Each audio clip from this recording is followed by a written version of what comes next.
Prepare to have your health questions answered here on Safe, Effective Natural Solutions with Dr. Todd Binkley, owner of Binkley Healing Center in downtown Ventura. Now, here's Dr. Todd. Good afternoon. I'm Dr. Todd Binkley, board-certified doctor of non-force chiropractic and practitioner of functional medicine. Functional medicine means identifying earlier signs of stress on all of your organs and tissues so that you can fix them with natural solutions like good food, gentle exercise, and supplements where necessary as identified on proper testing. So most disease conditions are caused by stress and lousy food, lack of exercise, and general neglect. And you can identify how you're doing and someone you love is doing by getting proper testing. And I'd be truly honored to help you restore true health and longevity. I'd be delighted to help you identify all of the areas where your heart or your kidneys or your lungs, your immune system, your digestive system, your pancreas, your liver, any part of your body is silently struggling and could use a little help. So that's what happens. You know, these things, they don't, if they had glaring symptoms, if there was a flashing red light or a siren, you'd do something about it immediately. But if you just feel a little off and you think, I'm getting older, feels like I'm getting old, or it's probably fine, or you've already been to your doctor and they've tested everything. No doctor ever tests everything. But you've had some tests and been told that you're fine. If you don't feel right, something's wrong. There's no other way to say it. If you don't feel fine, you are not fine. And just because 10 doctors told you they couldn't find they don't tell you they couldn't find what's wrong with you. They say there's nothing wrong with you. If you go to any doctor who said, and you don't feel good, and you walk out of there after the whole process and you still don't feel good, and they say there's nothing wrong with you, that doctor's an idiot. Or they're lying, or they're just misinformed. I'll be generous. They're just misinformed. They don't know what's wrong with you. That's what they should say. If you go to any doctor and you walk away without a solution that's working for you, and they say there's nothing wrong with you, that's not good. They should say, I don't know what's wrong with you. I say that to patients sometimes. I don't know what's wrong with you. I don't know what's wrong with every single patient. Well, I can usually figure out what's wrong with most patients that come to my office. But sometimes, once a year, maybe, I refer people out when I usually refer people out because I know what's wrong with them. And I know they need to go to a gastroenterologist because they've got a raging inflammatory condition in their gut, or I identify a cancer on their blood test. They've got leukemia. They need to go to a hematologist. But the point is, far too many doctors, especially in Western mainstream medicine, tell millions of patients every day that there's nothing wrong with them when there is something wrong with them, or they wouldn't be there. And they refer them to a psychologist, or they say they're a hypochondriac. And, hypochondriacs exist in people with mental health issues that mimic other symptoms exist also, but far too many people are dismissed when they have a real problem that doctor couldn't figure out. So anytime some doctor tells you or someone you love there's nothing wrong with you and you don't feel right, walk away or run and find a doctor who can figure out what's wrong with you. And I'd love to be that doctor for you. And, just kind of a context to consider, something I always like to remind all of us is that the condition of your body is far more important than any disease you've been diagnosed with. So I'm taking the time and covering the cost of this program every week to teach you how you can improve your health. I'd like the opportunity to help you do that, but I also love it if you just get some information you can use to take better care of your health on your own. I figure, what goes around comes around. I believe if you do good things in the world, it will come back to you. And so I really appreciate you listening to my show. I hope you share it with other people and that everyone that listens to it gets some benefit from it. On that note, all the past episodes of this show are available on Apple Podcasts. If you have an iPhone or an iPad and like to use the Podcasts app, just punch in Safe, Effective Natural Solutions or my name, Todd Binkley, and it will come up. They're also available on Spotify and YouTube. On YouTube, you have to put in the whole thing. You have to put in both the title of the show, Safe, Effective, Natural Solutions, and my name, Todd Binkley, for it to come up. And they're a little bit out of order, but if you like YouTube, they're on there as well. And most easily to find, they're on my website, binkleyhealingcenter.com. All of the past episodes are on my homepage. You just punch in binkleyhealingcenter.com and scroll down and they'll come up. So last week I was talking about anemia from heavy menstrual flow. And this is just really important for people to understand. Everyone knows probably has a woman in their life that they know or love who, might know that they have, millions of women know they have iron deficiency anemia and think they can't take iron because it causes constipation or some other kind of abdominal pain. And as I mentioned last week, if you take the bisglycinate form of iron, bisglycinate,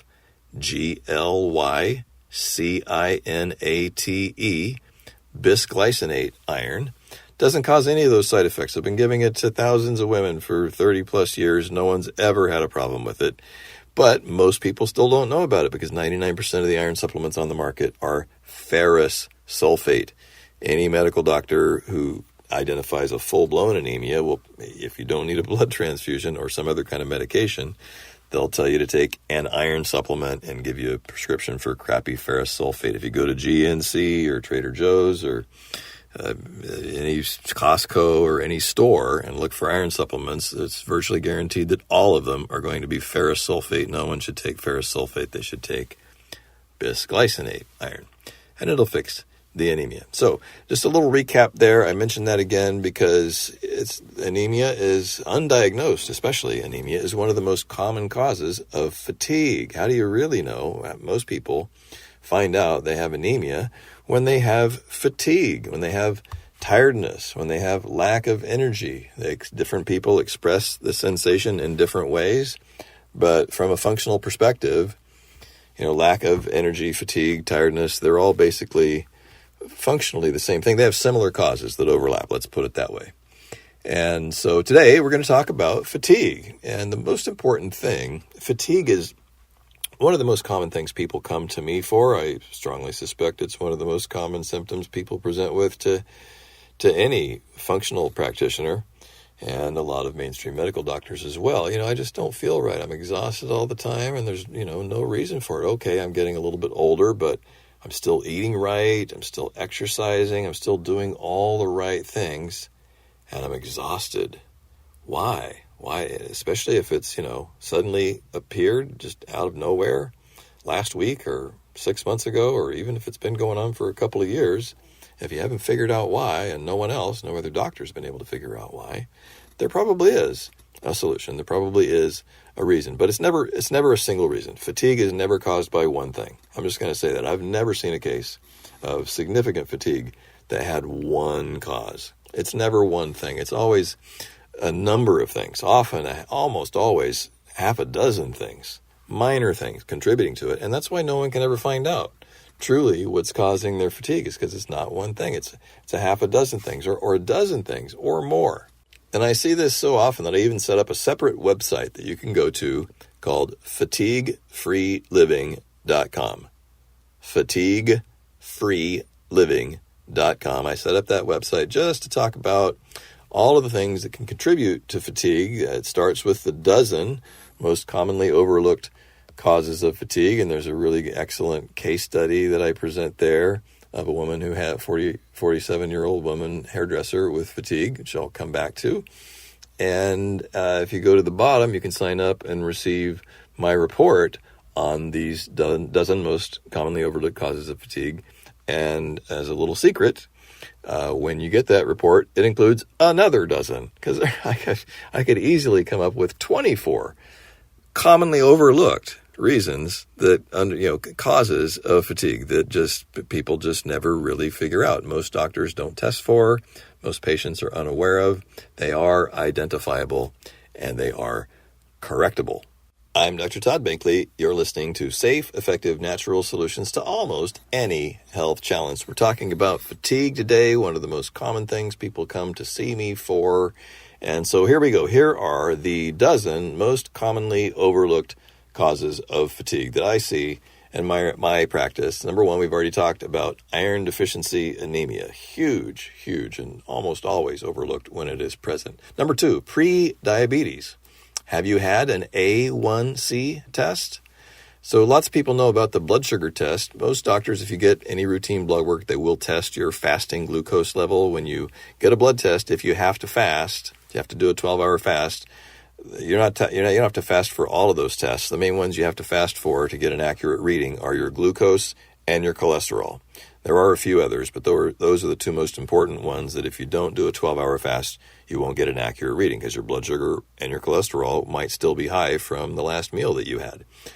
So you need to give your body 12 hours to get rid of the finish processing that meal so that you get a good baseline. So pre-diabetes. So getting your blood sugar tested, just your fasting glucose level, is an important test. Your morning glucose level shows you what is your blood sugar still like after you've had 12 hours to, process the last meal. Is it totally back to normal or not? If it's elevated, if it's above 99, then you have pre-diabetes. If it's above 125, you have diabetes. The diagnosis of diabetes is on two separate occasions of a blood sugar, fasting blood glucose reading of 125 or more.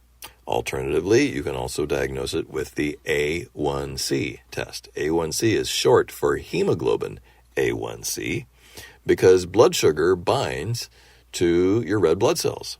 The hemoglobin in the red blood cells bind sugar. Your sugar in your bloodstream sticks to hemoglobin, and it accumulates over time. And your red blood cells have a lifespan of about 3 months, 3.5 months. And so during the course of any red blood cell's lifespan, sugar sticks to it in direct proportion to how much blood sugar is floating around in your bloodstream all the time. So this is a much better test. It's basically the standard for evaluating diabetes now. If you have, so when you eat a meal and your blood sugar spikes and then it goes back down and then it spikes again after your next meal, especially if you're eating sugar or refined carbohydrates, all the useless stuff that a lot of people eat for breakfast, like pancakes with syrup and waffles and hash browns and, grains, starch and sugar, wheat, flour, potatoes, corn, anything with sugar or flour in it is going to spike your blood sugar. Most people know this. Most people have heard about low-carb diets. So anyway, those things will all raise your blood sugar and consequently elevate your hemoglobin A1C level, so that the A1C level tells you what your average glucose is for a 3 to 3.5 month period. Well, how does it do that? Well, your blood sugar is going up and down all the time, but whatever it is, whatever you've consumed, whatever effect that has, whatever sugar is coursing through your bloodstream over that 3-month period will stick to your red blood cells in accordance with the level that's the result of whatever you've been eating. So it's a very accurate measurement of your average blood sugar over a 3-month period. So anything above 5.6 on your A1C test is a diagnosis of pre-diabetes, and anything above 6.4 is full-blown diabetes. So pre-diabetes used to be 6.0. It's been progressively reduced to 5.8 and now 5.6, and that's important. Numerous studies show that damage to your blood vessels and your nerves starts to occur when your blood sugar is above 99. But when you're A1, and so diabetes isn't diagnosed until it's 125, but it really should be lower than that. And the A1C that is now the cutoff for diabetes, 6.5, that's an average blood sugar of 140. So it's that amount of blood sugar is wreaking havoc on your blood vessels and your nerves when it's averaging 140, which is an A1C of 6.5. But the cutoff for pre-diabetes, 5.6, that's still a blood sugar of about 115, way above 99, obviously. And so even if your A1C is 5.6, there are other ways that your body can mitigate the effects of that, but just know that your average blood sugar when your A1C is 5.6 and you're still below pre-diabetic, depending on how much grain, starch, and sugar you're eating, you still could be doing some damage to your blood vessels and nerves that's easily preventable by just changing your diet. Prediabetes is number 2 on my list of a common cause, overlooked cause of fatigue, because if you have elevated blood sugar, it tends to cause a spike in your blood sugar and then a crash. You don't just get the spike. You get the spike and then the crash, because your body, if you have a spike of blood sugar, your pancreas pumps out insulin to try and shove that sugar into your cells and get it out of circulation so that it won't damage your blood vessels and your nerves. And that lasts much longer. The insulin lasts much longer. That insulin hit carries on in your bloodstream for a lot longer than that spike you got from that candy bar you just ate. So you get a crash. Have you ever experienced this? You eat some sugar, you feel like there's no energy in sugar. Sugar does not give you energy. I'm going to come back to that. But you don't get a sustained energy from eating sugar mainly because sugar doesn't give you energy, but also because insulin response causes a crash that lasts much longer, 45 minutes, an hour, sometimes 2 or 3 hours, depending on what you ate. So that's why prediabetes, and obviously full-blown diabetes, can cause fatigue. So number 3 of the dozen most commonly overlooked causes of fatigue, low protein. I see this all the time. This is one of the most common things I see when I do my complete blood panel on people. And this is a common test. Most doctors, if they order any blood test, they're going to order a metabolic panel. Even if it's a brief metabolic panel, it's going to include your serum protein level. But again, the problem is they don't use the proper range. They'll say it's fine if it's above 5 point something up to, 8 point something. You want your total, for most people, it is varies slightly by age and gender, but you want your blood sugar level to be somewhere in the 7s for most people, 7 point something. And I see lots of people all the time. They come in and it's 6.8, 6.6, 6.3.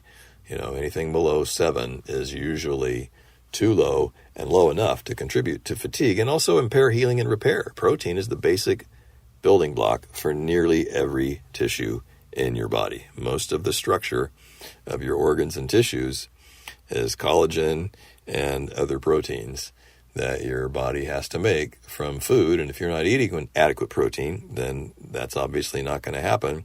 But even if you're eating adequate protein, if you're not absorbing it, if it's not entering your bloodstream, then it's not going to enter your cells. And the only way you can know if you're getting adequate protein is to test it. And I see this all the time. People who are eating, meat, fish, chicken every day, large amounts of protein, their serum blood protein still shows up low. How can that be? I eat a big steak or piece of chicken or fish, something every day, and it's still low. Well, because you are not what you eat. You're not what you swallow anyway.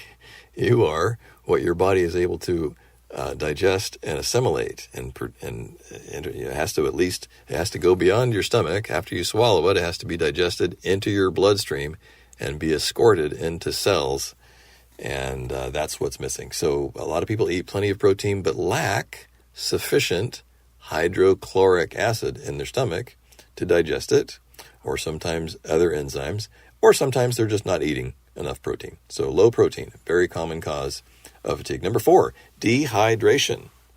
Most adults really need to drink 2 quarts, maybe even a gallon of water a day to flush out toxins and keep their brain and their joints and their kidneys and their cardiovascular system functioning properly. Water is the basic solvent, a solution that is required for everything to flow in your body. And people think, if I'm not thirsty, then I don't need any more water. Well, that's not true. Water is so important that if you're not giving your body enough water to do everything it needs to do, then it will prioritize. It kind of does a little triage, and it will use the water that you are giving it. After a while, it will use whatever's available to keep important things like your heart beating and your liver and your kidneys functioning. And much less important functions like maintaining hair growth and skin and nails, much less important. And then after that, your joints start to go by the wayside, and eventually even your muscles become dehydrated and you feel stiff and achy all of the time. So you can survive with minimal amounts of water, but there's a really great book came out a few years ago by, I think it was maybe an Iranian doctor, some doctor that was I think it was in Iran, the book is called Your Body's Many Cries for Water. Your Body's Many Cries for water. And it's about a physician that was a political prisoner in some horrible country. And he was thrown in jail and thrown in prison and said, okay, we can kill you now, or you can become the prison doctor. And he thought for a moment, and he chose to become the prison doctor, and then was immediately sort of dismayed to find out that there was no drugs, no equipment. The clinic in the prison had nothing really to treat anybody for any medical condition.